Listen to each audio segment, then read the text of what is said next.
Y'all, welcome back to Kentucky Fried Wargaming. We're two guys who aren't qualified to talk about anything, decided to talk about a game with hard math and chance. I'm Joe. And I'm John. And today, we are coming back to continue our exploration of Conquest Lore, and we're going to do that by diving into a faction that I feel like we have referenced on almost every, if not every single Conquest Lore video that we have done so far. That we keep saying we'll come back to, and it's time to pay the piper. And today, that is the Spires. The aliens of Conquest. One of the aliens. There's multiple aliens, technically. We'll get into it later. Yeah. It's a whole thing.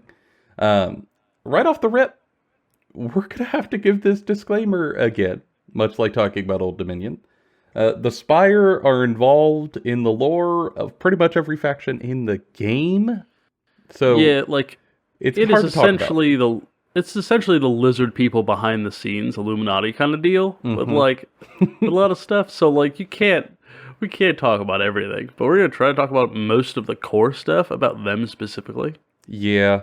Because I feel like when you read other factions' lore, like it's pretty easy to understand how the Spires play into it. Like with the Nords, they shaped them, they made them, mutations, blah, blah, blah. But I think what's kind of hard to perceive about the Spires and understand from an outside perspective is the foundation of their society. And, you know, how they came here. Like, once they're in their big flesh towers making experiments, okay, it's easier to understand their game. But how they started, at least for me, I don't know about for you, but like was not very apparent until I started digging. And I think that's probably the case for a lot of people. So today, that's where we're going to start our focus. Is we're going to go way back to the early days of Aya. Because the Spires got here rather early in terms of like timeline. Yeah, like thousands of years before the current setting. Like they've been here for a very long time. They've been here since some of the proto like species. Like before humans, before they've been here for so long, and you could be confusing them for actual like natives, but they just are not from here. Yeah. So we kind of have to start with the early mythos level stuff, like creation level tale of Aya, and just very quickly, we have to touch on it so you understand like the dragons and their power and blah blah blah.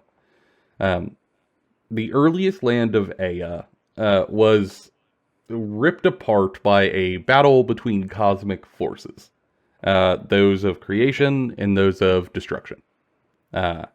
They went to war with one another in a devastating war that scarred the realm from its ferocity. I mean, the collateral damage is just massive for every living thing around. At that point, there was not many. But the land itself was ruined, and as these forces of order and destruction fought, they sort of bled cosmic power out into the stars and the realm, and that coalesced the blood of both sides into celestial dragons. These beings that would swim through the stars and start to take some sort of form and sentience to be sort of a greater version of what power they were born from.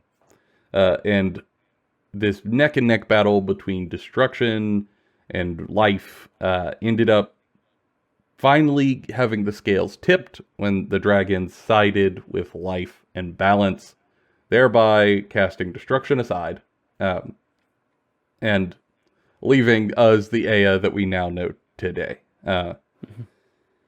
However, this is important, because this cosmic battle happened here, and created a whole new species and was incredibly devastating. And left the dragons in power on Aya. But far off, in another tucked away realm in the cosmos, a similar battle unfolded. Which is why this sort of matters, because like it shows that, at least it hints at, that different parts of the cosmos that Aya is part of had different conflicts going on involving these primordial forces of like creation and destruction and their like children, like famine, war, conquest, like balance, all of these things. Yeah. And they don't all break the same way in different places, which matters. And this is where you get into like the early Spire lore, where stuff gets a little wibbly. Not a lot is known, and that's intentional. Yeah. That is very intentional. So we're just kind of trying to read between the lines from the companion book versus the website articles and put it together. But we know that there was another realm in the cosmos where a similar battle was raging between forces of creation, cosmic level powers fighting each other. And under a maddened shard of creation, the Spires who we now know as the Spires, made war and grew their society in this unstable, unbalanced place. Mm-hmm. And during this war, they were looking for opportunities to expand their empire. Especially those who, in terms of the Spire's species, were of the noble houses with the most resources, the most wealth. They wanted to be the first to new opportunities so they can maintain their place of power. And as such, that's how we got the first Spires to come to Ea. Who are like colloquially called the Exiles. Like they're called like the Exiles that come from another plane, that come here. And they're originally like explorers and scientists and biologists and like sort of like sciencey types. They are not like the nobility or like the manual laborers or like a military conflict. But like that quickly changes because the first initial sort of like landing crafts, if you want to call them that, there is no confirmed way of how they got here. It's sort of like a portal. It's implied sort of like a portal situation or like some sort of pathway. Yeah, like sort of like the webway, if 40K, if you know what I'm talking about. But there's really like, there's one way to get here. And that's it. There's not like, you can't just like, oh, I'm going to hop on a ship and head over to Ea. Like, no, like they have one way to get here. And as something they called the enemy continued to attack them and create calamity on their side, their homeworld, they had to escape. Right, so like now you have thousands upon thousands and thousands of exiles coming to Ea and taking residence here. So now the Spires have to grow, and more Spires show up, and now more exiles show up, and more exiles show up. So now they have to build more Spires, more exiles show up. Yeah. Until eventually. Yeah. Yeah, until eventually one specific exile named Sovereign, who is a noble. In their society, they have nobility, they've got a caste system. The nobility in the Sovereign shows up and destroys the portal, cuts it off, seals it away, so all of the other exiles still left on the homeworld are left to die or rot. We don't know what happens to them because they're no longer part of the story. But the Sovereign has now taken over as king, essentially. Like, I am the biggest noble here, I take over. It's me. Yeah. I'm leader. Yeah, because essentially the way it sort of works out in hindsight is the explorers went, hey, y'all, signs are good. We could live here. And then I guess the war took some sort of turn for the worst. And then Sovereign was like, yeah, we should all go there, but all of my people first. And then made sure that all of his important folks from his lineage, all of his nobles, many of his crafters, his servants, the religious folk who were sort of willing to work with him, they all made it through the portal. And then some laborers, but they're not important, so like not a ton, but some, so they could do stuff for you. And then once everyone's through that you think you're comfortable with, oh no! Close the portal. Yeah, so like immediate, like mustache twirling villainy from the Sovereign. Oh my god, he sucks. He sucks so bad. On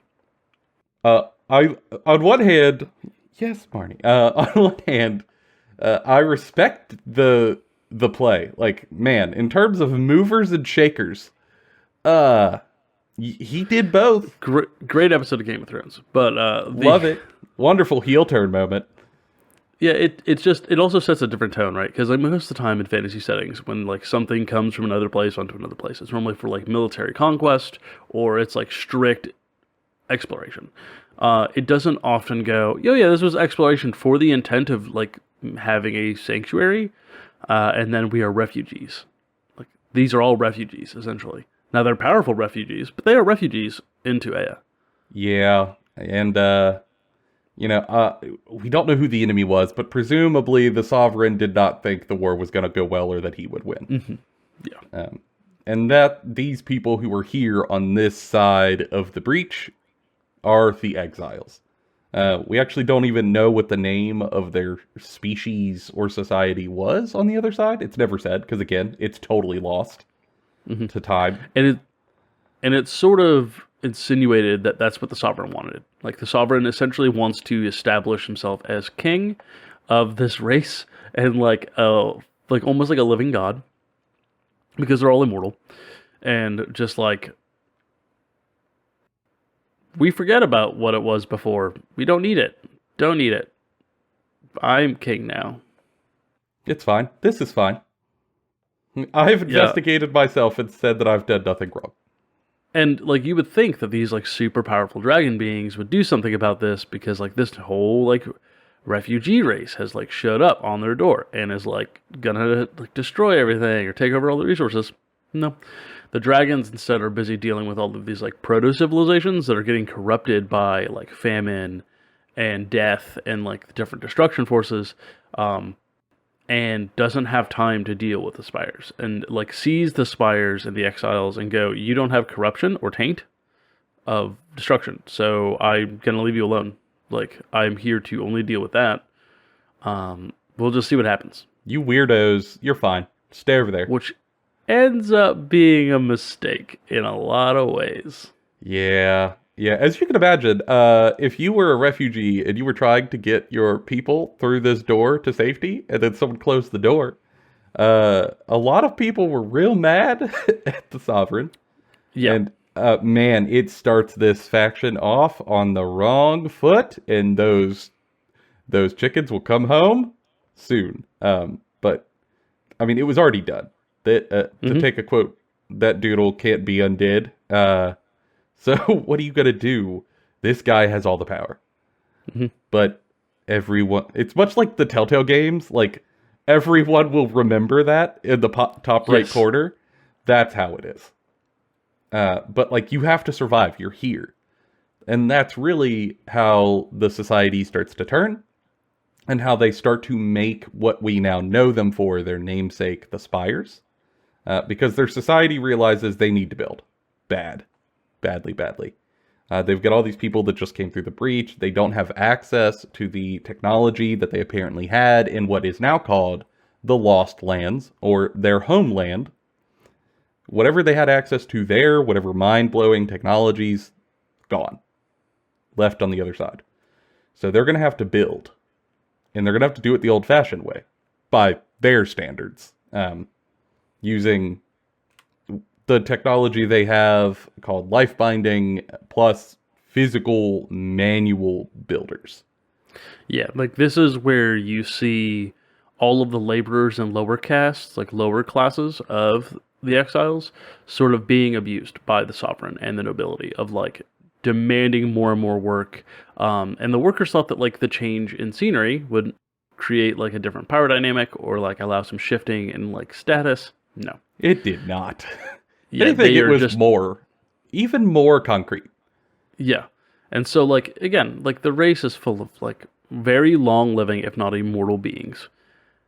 And if you're an immortal, almost immortal being, and you're forced to be a laborer because of where you were born, for the rest of your life, that gives you time to plan. And, like, plenty of time to make a union, is all I'm saying. Like, I'm not saying we pass out pamphlets in the break room, but we got a lot of time to make pamphlets.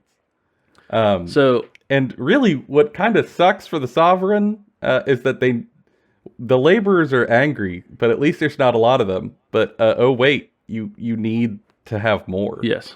So he is forced, functionally speaking, through situation, to okay for them to reproduce, to make more laborers, to make more lower caste people, the smiths, the workers, You know, the people who make a society function. And they do. They start to make more laborers. They get to work with gusto, which surprises the sovereign, but he's glad about it. We'll see how that pans out for him. Yeah, he's very excited that they've decided to just change their mind and just work for him. He believes that his use of military might to put down their little rebellion was enough, and they've just decided they want to work forever, so they're good. Oh, no rebellion yet, I don't think. That's later. Oh, little rebellions. But the other side of that coin, right, is also like he's using life binding to help expand this process of building, and life binding as a tool is like a sacred, almost like religious thing for the exiles on their homeworld. And so there's this entity called the Speaker, The Voice. that is the voice. The Voice, who is sort of like their version of a pope almost. That sort of like is a religious figure and like a spiritual leader in their society, and they're trying to like. The Voice actively fights against us, calling it blasphemy. Like, no, you are warping what is supposed to be a religious, like ceremonial thing for your own means. Like, we can just slow grow this. It's fine. We have forever. Like, we're almost immortal. Like, we are safe here, reasonably. Like, why do this? And the sovereign will not have that. The sovereign must have the largest spires. He must have the biggest houses. And he wants them now. Yes. Because life binding is now lost to time. We actually don't know the full extent of what it does, and that's very intentional on the side of the lore authors. We will learn soon, though, because it is a thing that we record still do. Yeah, because life binding is much higher than what we see as like crude biomancy today, where you can sort of trade traits and minds and bodies and shift things long-term safely between species. You can trade all sorts of abilities and to bond with other things. But it takes a lot of time to do. And again, as you can imagine, it's symbiotic with other creatures, so it can lead to like a spiritual component. And it seems to be their biggest gift that they have. And essentially, what the Sovereign wants is, none of that. I just need stuff grow now. Like, I know you want to, like, commune with these things and gently coax them into existence. No, I need you to make them grow now. Cut all that out. As you can imagine, that it's going to rub a lot of feathers the wrong way. And this constant growth, like this constant need to expand as quickly as possible, as fast as possible, with zero ramifications for long-term effects, and only for short-term gains, leads to the dragons noticing, right? They were going, hold up now, what's going on over there? Like, that went... How did these spires pop up in our front yard overnight? Oh, wow, they got big. They got big real quick. And they immediately started, like, trying to parlay with them. Try to figure it out. And the Sovereign will have none of this. The Sovereign does not parlay. He's the king of this realm. He doesn't do any of that. He's too good for that. So he makes a mistake. And that is effectively go to war with the dragons. So the dragons didn't want to send their most powerful dragons to go meet these new species because they were worried that they would be sort of like intimidating if they showed up that way. So they sent their younger dragons, thinking it would be less scary. Maybe they would have a better chance of actually making contact. Let's have like a little dragon tea party. We'll like have a little like cozy little time. We'll have a little talk, and then we'll feel like, oh, there's enough room on this planet for both of us. We'll be all right. Hell yeah, I love Dragon Tales. That show is awesome. But alas, the younger dragons are less intimidating and also more impulsive, a little more impetuous. And they want the technology that they see the Spires have. So the young dragons show up, and 1, have less power to make the Sovereign, like, think twice. And 2, then make demands. And boy howdy, this petty bitch cannot... No demands. No demands from anyone. No concessions. Tells them no, and I don't think he thought they would go to war. However, that's what happens, functionally. He tells them to kick rocks, and the dragons say, absolutely not. And they start fighting. And it's sort of just like skirmishes and stuff. You know, we're going to give each other some black eyes. We'll maybe get a bloody nose, but no biggie. But then the first dragon dies. And similar to the portal closing, that's a doodle that can't be undid. And now everybody's involved, okay? Like, you've turned this into an outright feud. No longer are we going to tussle a little bit. Like, everybody is gonna be involved. Like, this went from a scrap to someone brought a knife and someone got stabbed, so now this is like a war. Like, this is a war. This is no longer just like, oh, we're going to fist fight outside this, like, Denny's. Call everybody. No. Get everyone on the phone in the next 3 states, showing up. Sorry. Blood. Let's go. And the dragons do. They start to rally the older dragons, who the Sovereign is starting to get the vibe that maybe the little ones are not the representative force, and that he's in danger. And he was right in this case. So he starts, much like with his gusto for building and growing these spires, he says that we need an army. And we need it now. Yesterday. And they start to make it. Craftsmen start cranking out armor and weapons, and exiles are taken from, like, essentially laborers to soldiers. Yeah. And they're equipped and they're drilled and they're taught how to do war and not just labor, so that they can be ready to fight. And it's important to note that here, these are not clones. This is before the clones. Because you're going to look at Spires and go, oh, like they made clones. No. They were equipping actual exiles with weapons. The same exiles and laborers whom they made do stuff thousands of years ago who never forgot. I don't think it sounds, but it's like a century at least of. Yeah, it's an period of time that in which the Sovereign was fairly confident that they were like, oh yeah, they forgot, they whatever. They forgot all the death that we forced them to burden themselves with to build our empire. I'm sure that's fine. Like, oh, they forgot about how I destroyed the portal to their homeworld so they could never go back, and also I cut off all the refugees and left them to die. They forgot about that, I'm sure. Yeah, so he is successful. The Sovereign. He makes a new army. He equips them. He trains them. They're very skilled. They do far better than he expects. He's quite pleased because the dragons are on the way. They are gonna come topple the Spires.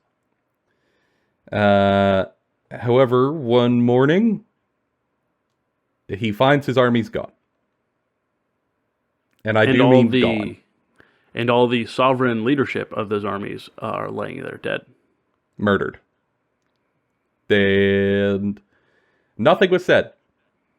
Not an iota of noise was made. There was no demands, nothing. No contact. No nothing.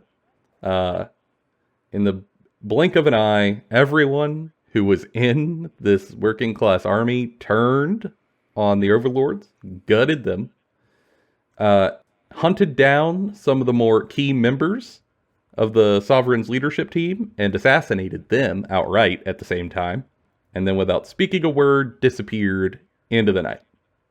Yep. The best frame of reference we have is it mentions that they walked towards the west where the ocean was and disappeared. Yep. Making sort of the assumption that they went westward across the ocean onto a continent we have not seen yet. They are now known as the Quiet. We don't know anything else about them. Yep, they're out there. That's cool as shit. Other than I'm into it. That's what I'd say. It's so rad. But I don't know what the hell they're going to be, but I love it. But that is the first splintering of the Spire into the Spire, where the exiles are no longer all exiles. One of them splits off, becomes the Quiet. As you can imagine, this leaves the ruling house of the Sovereign's lineage in horrific danger and without an army. And this is where they push harder and they take life binding and they warp it into what we know as biomancy. Yeah, which is all vestiges of this being a symbiotic sort of shared experience is thrown away. And now it is entirely I'm going to fleshcraft and warp you into the thing that I want you to be.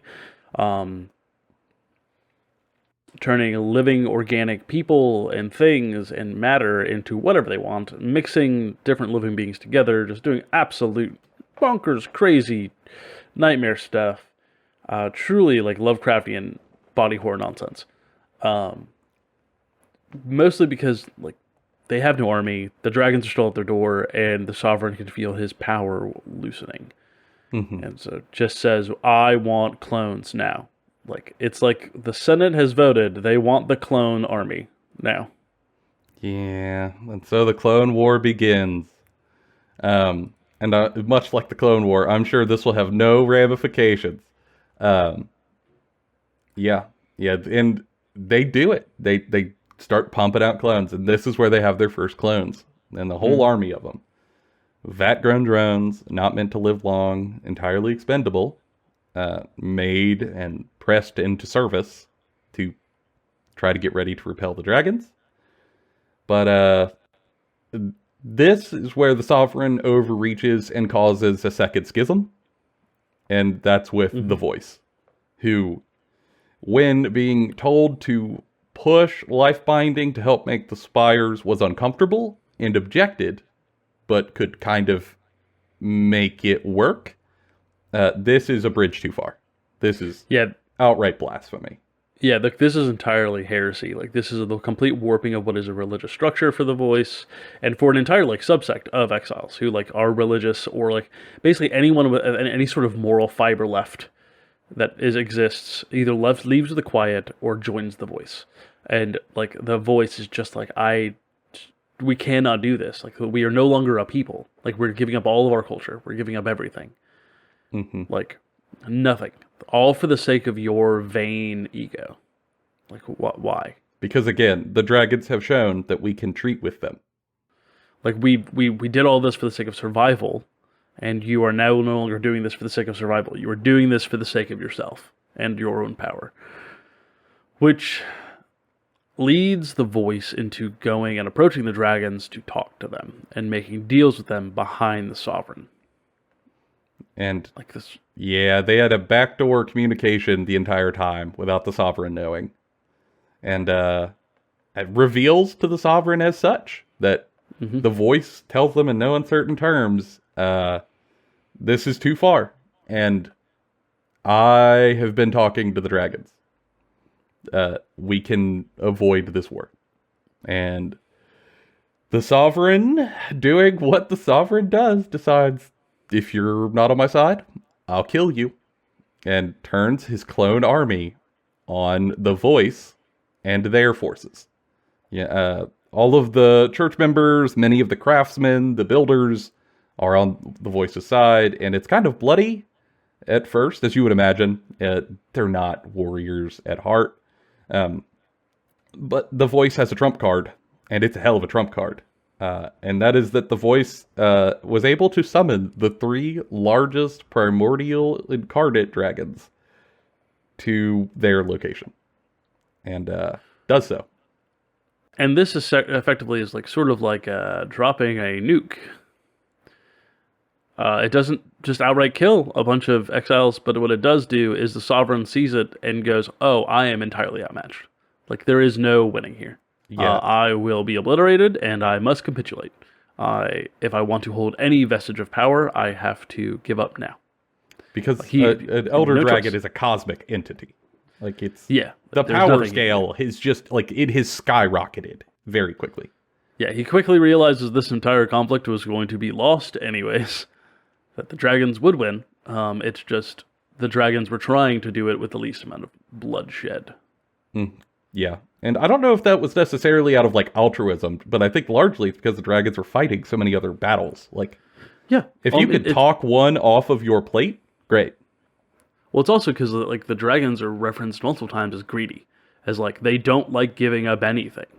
They don't like giving up any of their resources. So, like, this wasn't because, oh, we're trying to be good. Like, no, this is because they just don't want to give up their toys. It's like whenever you're playing an RPG and you don't want to use all of your little, like, consumables because, like, well, but they're my consumables. What if I need them later? Yeah. So if I could just talk my way through this and not use any of my upgrade consumables, hell yeah, let's do that. Yeah. And this is when the Sovereign essentially bends the knee. And where we get the next subfaction, well, not subfaction, but the next faction that spins off from the Exiles and becomes their own thing. The Voice leaves. They've made an agreement with the Dragons beforehand. And everyone who also sides with the Voice, and including some of that weren't siding with it before, who have now seen the madness and has gone, we're going to go with the Voice. That's where we're going to survive and have the ability to actually grow as a civilization is with the Voice. And they go westward to a forested land where we now know them as the Weaver Courts. And they have a little spot on the map that says Weaver Courts. Mm-hmm. And that might be a future faction. There's no might. It will be. It's confirmed. The Quiet we don't know as much about, but the Weaver Courts we actually know a fair amount about now.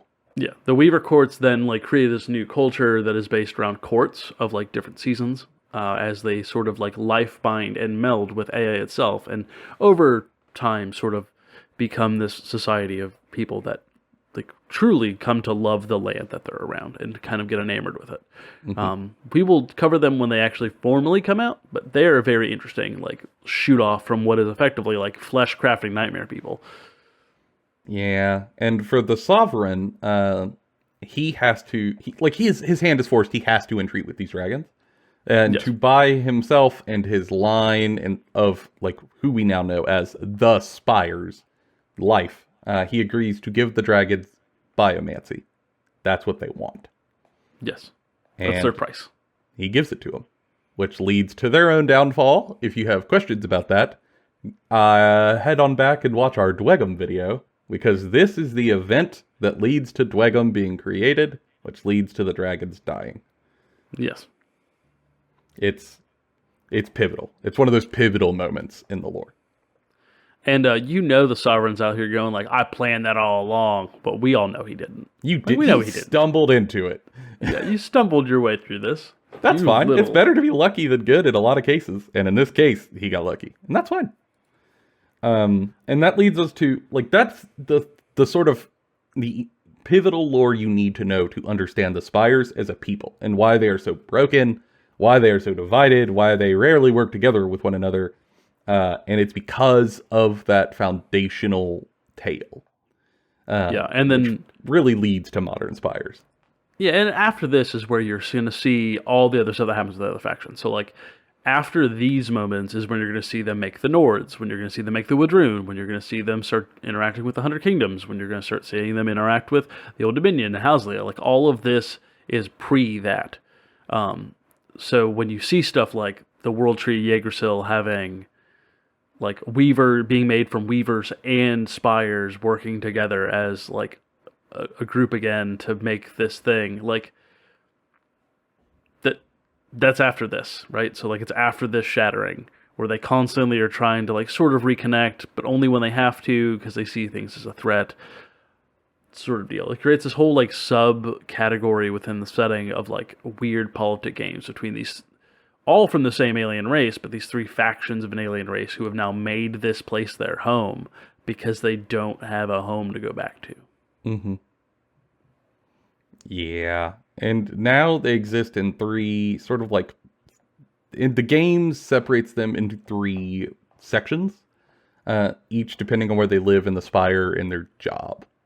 So for the actual Spires, of course, at the top you have the Sovereign House. I just want to make sure I got them by the right subfaction name. So the Sovereign House is what you would expect. It's the nobles, it's the highborn, it's the people who follow the Sovereign, who are at the top of this pile, who all have been living in comfort all of this time at the very tippy tops of the Spires, calling the shots and making the plans, all led by the Sovereign himself. And for them, their big goal in modern Aya is that they want to amass enough power and hoard enough resources that they can retake the lost lands, their original home, that they can storm back there triumphantly with a huge army behind them and best whatever the enemy is, we don't know, and reclaim what was lost, now entirely under their control.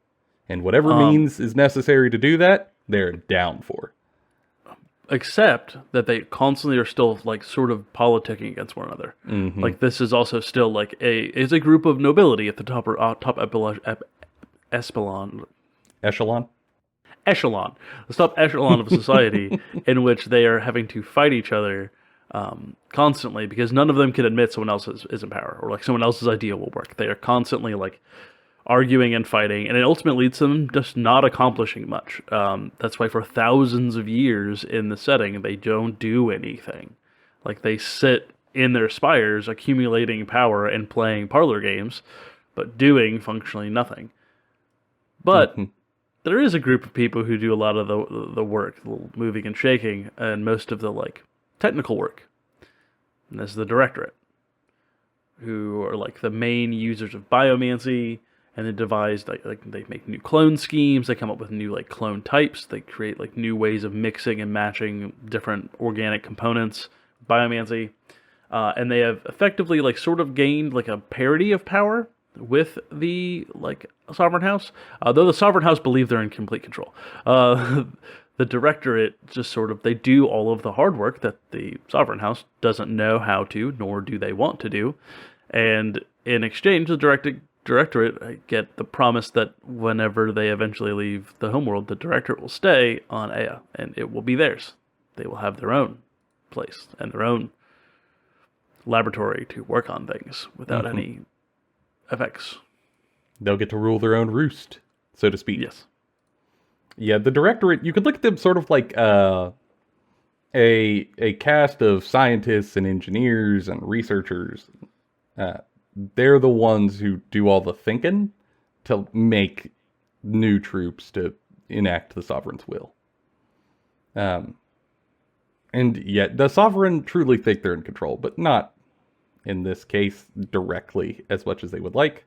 But for me, I think the most interesting subfaction here is because I think it's the one that's going to grow the most. Because currently, there's not a lot for it. But it's the Underspire. Mm-hmm. The Underspire in the setting is essentially, think of the spire as a big cylindrical tower that comes out of the ground, right? You got up towards the top, the Sovereign and the other nobles, they live up there towards the tippy top. And then you had the Directorate, which normally lived lower down, where the spawning pools are, where all the nutrient vats were, where the resources are, all this, like, the biological structures that make this living tower of flesh exist. Kind of the place where they wanted to be because of their work. However, if you want to do a lot of entreating with the Sovereigns, you're going to have to be up closer to them, because they're certainly not coming down to you. Yeah. And so a lot of the Directorate, especially those who are higher on the Directorate Council, started to move up towards the top of the spire. And that meant someone had to work down below, and that's the Underspire, the final subfaction of the spire, referring to those that are lowest rung on the ladder, who are stuck in the underside of the spires, or below ground, maintaining all of the functional working mechanisms that make a spire exist. They are those of low rank and low status of the Directorate, who, due to their rank or inexperience or birth, have not been allowed to or cannot practice higher level biomancy. All they've got is the small stuff, the sort of it's like parlor trick stuff. Yeah, it's like it's called pheromancy, or like where they're specifically mixing like pheromones and things, like instead of doing sort of like mass flesh crafting. Yeah, so they will sort of like ingest and keep on them a whole bunch of chemicals, and then from inside their body to their like external mechanisms, they can make them into pheromones that do all sorts of crazy nutty things, and then induce those pheromones onto another creature or being. And they're sort of like the grunts of the spires in terms of their leadership, but they're very necessary to keep the spire running. And that's about all the fluff there is, except for that there are rumors in the Underhive that a proto-religion is starting to crop up down below. Many drones are starting to just go entirely missing, and no one knows where from. And it maybe something new is brewing in the recesses of these spires that could pop up. And I think this is where a lot of the new Spires lore, when that comes around, is gonna go. It's gonna pop up in these Underspires of, again, those on the lowest rung of the ladder are going to try to make a play to get higher.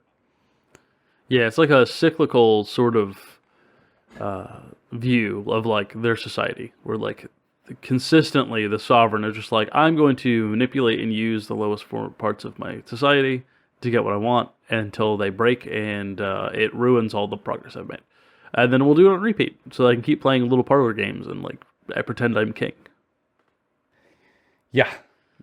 I actually think the Underspire would be amazing if we got some sort of like crazy, out the box, even crazier constructs that are almost like religious zealots hopped up on pheromones, almost like Necromunda, Warwick, League of Legends style Zonian designs that are unsanctioned and unstable, coming out of the Underspire to do things. I think that'd be amazing. I'm down for it. Yeah, it would definitely be interesting. But really, like, the thing with the Spires to understand is, like, they are so foundational to the setting, but also weird. Like, they're extremely unique, not very similar to a lot of other fantasy stuff, like, at all. But they're very pervasive throughout the entire setting, and that's what makes them fit. Like, when you hear fantasy with space aliens, you're like, hold up now. What? But then they do it here, they make it so integral to like the background of the setting. Like they're involved with so many of the factions, they're involved with so much of the stuff that it really sort of pushes the concept of like what is science and what is magic, right? Because this is all science. Like the Spires aren't of Ea. They can't use Ea's magic. So like when they see magic, they're like, what the fuck is that? It's other. I mean, their abilities are truly alien to this realm, which makes them more interesting. They're sort of like almost Lovecraftian in a way. I get Lovecraft vibe. I get like Zamish vibes from Vampire the Masquerade, sort of intermingling with each other. They aren't like from a meta narrative. They aren't quite so obtuse that you can't understand their motivations, like in Lovecraft, where obviously like we can't grasp what they want. Here we can see what they want from a top-down perspective as readers, but in the world, generally speaking, the general populace, very hard to figure out what the hell these things want. I mean, they work on timelines that just aren't conducive to understanding any of their steps as a person who, lives a normal human lifetime, which makes them like really interesting as a mover and shaker in the background. Yeah, their plans are in like the hundreds of years, like decades, hundreds of years. And there's already characters like in the living world and stuff. I think there's one's called the Alchemist that like you can follow and see all the wild, weird stuff they do. I mean, like some of them even do like almost like fairy tale sort of like deals with 100 Kingdoms where they're like, I think the Battle for Nepenthe, I think that's how you pronounce it, is like an example where like that battle happens because like a lord stopped making a deal with like one of the Spires who made like his like sons later aren't holding up their end of the bargain, and this exile just sort of comes and goes, where's my tax? Where's my price? We had an agreement. Pay. Yeah. And if you don't, you die. It's I think they're a really cool faction. I want to see them take a more active stance in the world, because I think for me that's kind of the weird thing is they currently don't seem to have a direction, but I suspect that will change when the Weaver Courts start to come out. Yeah, I also think that will change as they keep pushing the storyline involving like Sorcerer Kings and like Old Dominion, where like a lot of the movers and shakers are starting to move and shake more now that the foundation of the setting is sort of out there. And so now you're gonna start seeing like bigger stuff happening as like forces start clashing and they do more narrative stuff. I mean, we just found out in the happy hour that they're gonna be having like this cool narrative event where like two separate characters are going to be fighting each other with like a cool narrative. So like it's coming, it just needs to get there. Yeah. Well, because I feel like the Spires, for a lot of the Sovereign folks, they're sort of like, one of their defining traits is apathy and malaise. And they can't really be like pushed to do stuff until it's a danger. And now the Old Dominion exists, which is a danger for them. Yeah, because like the only things that have actually taken down a Spire are Dwagom and dragons. Yeah, that's pretty much it. Otherwise, they're pretty unassailable in their fortress. Yeah, so like 100 Kingdoms, they like they can be attacked, but it doesn't like destroy their Spire. What happens when stuff starts showing up that can? Yeah, if the Old Dominion the sorcerers break out and make a huge play, they could topple a Spire. I mean, the Sorcerer Kings, they helped just like cast down Hoslia. They could probably find a way to deal with a Spire. So like, I'm sure we'll start seeing some weird stuff. Yeah, the threats existing will probably push some of those at the top to make responses. Just to save their own hide. I don't know how that's going to go, but I'm interested to see. And as always, this has been a incredibly surface level summarization of a ton of lore. There's some short stories out there that in and of itself could be its own video. We did not cover them. It's too much. The Quiet are going to be their own video. Multiple videos maybe, guaranteed. The Weaver Courts, when they're out, they're going to be their own video. Multiple videos, probably, guaranteed. So it's so much. It's so much. John, why are you laughing at me? I see you. Maybe guaranteed. Maybe. I come on say down maybe to keep myself loosey goosey, but I gotta be honest. It's gonna be come on down to Kentucky Fried Wargaming. We will give you maybe guarantees. Every time, half of the time. Yeah, I expect there are gonna be multiple videos. There we go, John. There we go. Boom, boom. I expect there'll be multiple videos. And if there are specific things you want to know about the Spire that we did not cover in this video, please leave a comment. Let us know. We will circle back. The stuff that people request goes towards the top of the pile. Always does. Or reach out through Instagram or through the email. Put it in the comments. And we'll just get back to you there if you've just got like smaller questions. Because this faction is weird, and I expect there will be questions. And if you want to know more about Spires and their gameplay side, keep an eye on the channel. There will be something for exactly that coming out fairly soon. For now, that's been all of our opinions, Bonafide and Kentucky Fried. We'll see y'all in the next one.